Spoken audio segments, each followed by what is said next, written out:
I'd like to bring you today the first of two parts where I will be talking about how we can survive in difficult times.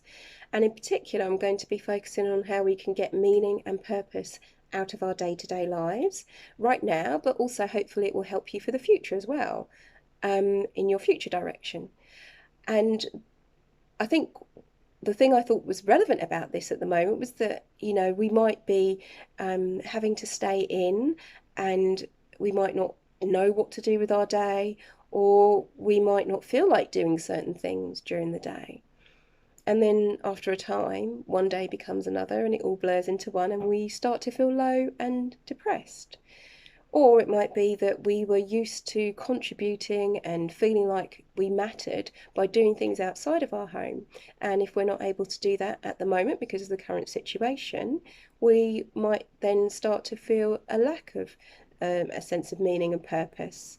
So it might be that we start to feel empty or a lack of direction, or it might be that actually I feel a sense of loss because we can't do those things. So really today is about how you can get that meaning and sense of purpose back so that we can find the hope in these gloomy times. And I remembered an inspiring person called Viktor Frankl, who was an Auschwitz survivor. And some of the things that he talks about in his book were really about how it's important to have hope and learn from our situation, and that helps us to survive. So it's really important that we find meaning in our suffering and in everything that's going on. And he talked about how everything can be taken from us, but actually one of the last human freedoms that we have is the ability to choose our attitude towards those things. So what I want to do today is to try and help us to be able to do that, to remember that actually, even though we can't change the situation and that's really difficult, what we can do is change our attitude towards that situation, because that is one of the freedoms that we do have. And in particular, Viktor Frankl says, actually, when we no longer have the ability to change the situation, the thing that we need to do is to change ourselves. So I'd like to get you thinking today about the things that you can change in your day to give you a sense of purpose, so that we can take up Viktor Frankl's advice. And in order to do that, what I'd like you to do is to make sure that you're getting things with a sense of purpose, that give you passion and are inspiring to you, maybe can use the skills that you've got, or things that you need to do.